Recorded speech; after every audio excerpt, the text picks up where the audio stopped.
दोन स्त्रिया जेव्हा आपापसात बोलतात तेव्हा त्या काहीच बोलत नाही. त्या जास्तीत जास्त एवढंच बोलतात की साडीचा कलर चांगला आहे, या सुताच्या माझ्याकडे दोन आहे. आणि बायांचं साड्यांवर प्रचंड प्रेम असतं हे मला माहिती आहे, कारण माझं झालंय. आणि माझा चेहराच सांगतो की माझं लग्न झालंय. म्हणजे आधी मी लय हसमुख होतो साहेब. माझ्यासारखे जळलेले समोर लई जण बसते हे मला माहिती आहे. हो, तो खलील जिब्रान असं म्हणतो की दोन स्त्रिया जेव्हा आपापसात बोलतात तेव्हा त्या काहीच बोलत नाही, पण जेव्हा एक स्त्री समोर येऊन बोलते ना तेव्हा ती समस्त स्त्री जीवनाला प्रगट करू शकते. ही स्त्रीच्या बोलण्याची ताकद आहे. आणि ती कविता म्हणत असताना सुनंदा शेळकेंची ओळ आहे, फार गोड लिहिले सुनंदा शेळकेंनी. सुनंदा शेळके असं म्हणतात की अभिमानानं सांगत असते बाई आहे, मी अभिमानानं सांगत असते बाई आहे, कारण युगकर्त्या त्या शिवबाची आई आहे. युगकर्त्या त्या शिवबाची आई आहे आणि अभिमानाने सांगत असते बाई आहे. खरं तर असं समोर येऊन स्त्रिया बोलणं तसं आपली भारतीय संस्कृती फार मोठीच आहे. दिल्लीमध्ये अखिल भारतीय साहित्य संमेलन संपन्न झालं आपल्याला माहिती आहे. आणि जावेद अख्तर नावाचे फार मोठे लेखक आहेत, फार मोठे शायर आहेत. आपण चांगलं वाचलं पाहिजे, चांगलं ऐकलं पाहिजे. जावेद अख्तर नावाचे एक शायर आहेत, त्यांचं भाषण झालं. युट्यूबला जाऊन नंतर तुम्ही ऐका, ते मुद्दा पण ऐका. इथून घरी गेल्याच्या नंतर चांगलं काहीतरी ऐका. हे मोबाईल नावाचं यंत्र आपल्या हातात आहे ना, याचा वापर चांगला केला पाहिजे. म्हणजे मोबाईलमुळे लोक बिघडतात असं नाही. मी म्हणत असतो मोबाईल वापरा, युट्यूब डाउनलोड करा, अविनाश भारती ऑफिशियल चॅनलला सबस्क्राईब करा, इंस्टाग्रामला फॉलो करा. आपलं करिअर आहे त्याच्यावर, याचा वापर आपल्यावर डिपेंड आहे ना. आता खरं सांगा बरं, इथं सगळे माझ्यासमोर टोपीवाले सगळे वयोवृद्ध माणसं बसली, लेकरं कमी आहेत. अगोदरच्या काळामध्ये लेकरं आजोबाकडून शिकायचं की नाही, वाचायचं कसं, गाणे म्हणायचे कसे. खरं सांगा, जुना काळ होता म्हणजे आपला काळ. आपला काळ म्हणजे मी दिले म्हातारा नाही, 30 वर्ष वय आहे माझं. पण अगोदर आपण आज्याकडून शिकत होतो, आता आजी नातवाकडून शिकायचे. फेसबुक कसं चालवायचं, व्हॉट्सअपला स्टेटस कसं ठेवायचं. बऱ्या म्हाताऱ्याने मेळ लागला, दिसत नाही तरी डोळ्यासमोर मोबाईल हटत नाही. म्हणजे मला लोक म्हणतात तरुण पिढी मोबाईलमुळे बिघडली. हा, डंगरे जास्त बिघडली. माझं जरा स्पष्ट स्वभाव आहे. आमच्या आता ते गावातला एक ग्रुप आहे घाटनांदूर अंतरंग म्हणून, त्याच्यावर आमच्या गावातल्या गोष्टी कळतात. आज कोणाचा वाढदिवस आहे, कोण गेलं, शाळेमध्ये काय कार्यक्रम आहे, कोण येणार आहे, ह्याचं डिटेल पडत असतं दिवसभरात. ते एके दिवशी आमच्या गावातल्या ग्रुपवर 2 मेसेज पडले. एक मेसेज होता की आमच्या गावातल्या एका युवा नेत्याचा वाढदिवस होता आणि त्याच दिवशी सकाळी सकाळी आमच्या गावातले 80-85 वर्षाचे ज्येष्ठ नागरिक वारले, समजा एक्सपायर झाले. आमच्या गावातल्या ग्रुपवर 2 मेसेज पडले. पहिला मेसेज असा होता की असे साहेब गेलेत, यांना भावपूर्ण श्रद्धांजली, अंत्यविधी संध्याकाळी 5:30 वाजता स्मशानभूमीत होईल. आणि दुसरा मेसेज असा पडला होता की आदरणीय युवा नेत्यांना उदंड आयुष्याच्या अनंत शुभेच्छा. आमच्या गावातला एक म्हातारा सकाळी उठल्या मोबाईलचा नाद लागलेला, त्याने मोबाईल घेतला आणि त्या गावातल्या ग्रुपवर 2 मेसेज केले. पहिला मेसेज केला उदंड आयुष्याच्या अनंत शुभेच्छा आणि दुसरा मेसेज केला जड अंतःकरणानं भावपूर्ण श्रद्धांजली. फक्त घोटाळा एवढा झाला, तेवढा झाला कळलं तुम्हाला. घोटाळा फक्त एवढा झाला. काय घोटाळा झाला की ज्याचा वाढदिवस आहे त्याला हे श्रद्धांजली म्हणलं, म्हणजे गेलंय त्याला म्हणलं उदंड आयुष्याच्या अनंत शुभेच्छा.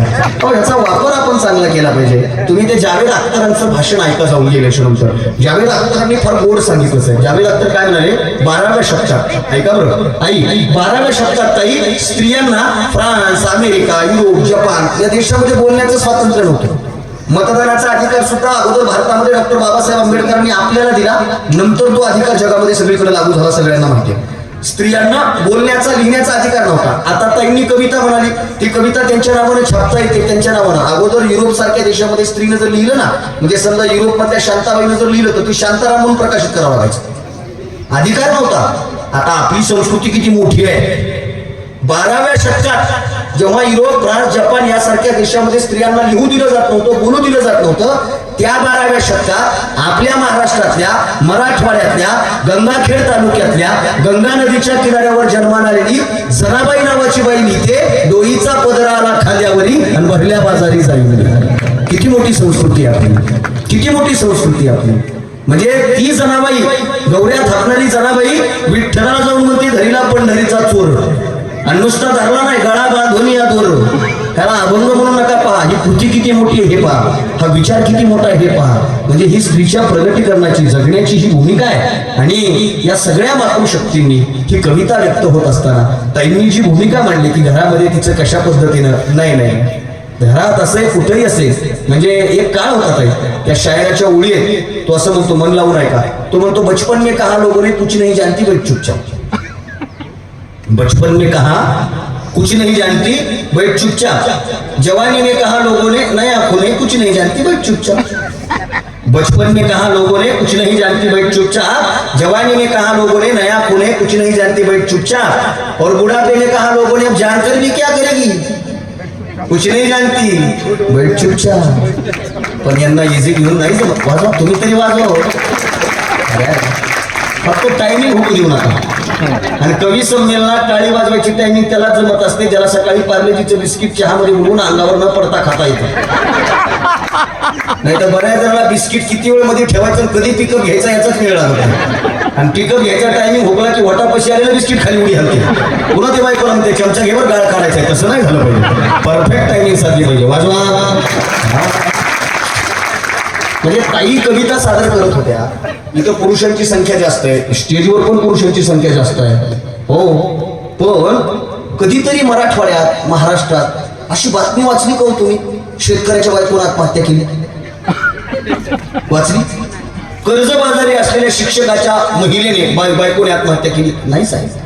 हा, कर्जबाजारीपणानं आत्महत्येला केलेल्या शेतकऱ्याच्या घरामध्ये नंतर उजेड पेरण्याचं काम फक्त त्या घरातली स्त्रीच करते. ही वस्तुस्थिती. वर्तमानपत्रातली एक बातमी दाखवा मला की नवऱ्याला कर्ज झालं म्हणून बायकोने आत्महत्या केली. नाही साहेब. विनायक पवार नावाचा कवी आपल्याला माहित असेल, फडा नावाच्या चित्रपटात ज्याने गीतं लिहिली, त्यांची फार कविता गोड आहे, फार गोड लिहिते. विष घेतलं बापान विष घेतलं, रान पेटलं माईचं रान पेटलं, काळ्या पोतीच्या मनात किती हुंदके दबले, काळ्या पोतीच्या मनात किती हुंदके दबले, गेला मातीचा या कान्हा त्याच्या जोडीनं राबले, माय रडते नुसती बाप दिसतच नाही, माय रडते नुसती बाप दिसतच नाही, कोण्या गावाला गेलाय बाळा विचारीत राही, नको तेच त्याच्या काळजान वाचलं, रान पेटल माईच रान पेटल, काय काळो खाला, काय काळो खाला, भर काळो खात कस काळो खान गाठल, काय काळो खाला, काळो खाला, काळो खात गाठल, रान पेटल माईच रान पेटल. पण त्या पेटलेल्या रानात सुद्धा लेकराच्या जगण्याचं सुख पेरण्याची ताकद माई माऊल्यांकडे आहे.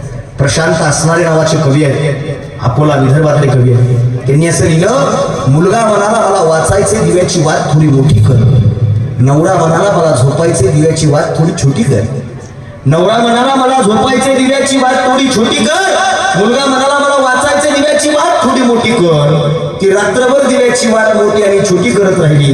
बाप लेकाच्या नात्यात माय पंथीसारखी जळत राहिली, माय पंथीसारखी जळत राहिली. म्हणून स्वतःचं आयुष्य जाळून संसाराला उजळणारी भूमिका कुठली असेल तर ती स्त्रियांची भूमिका असाय. म्हणून इथून पुढे तरी जरा मिश्यावाचा ताव लय गप्पा असतात हो. लय आता बोलत मी त्याच्यावर पुढं. यानंतर मी आदरणीय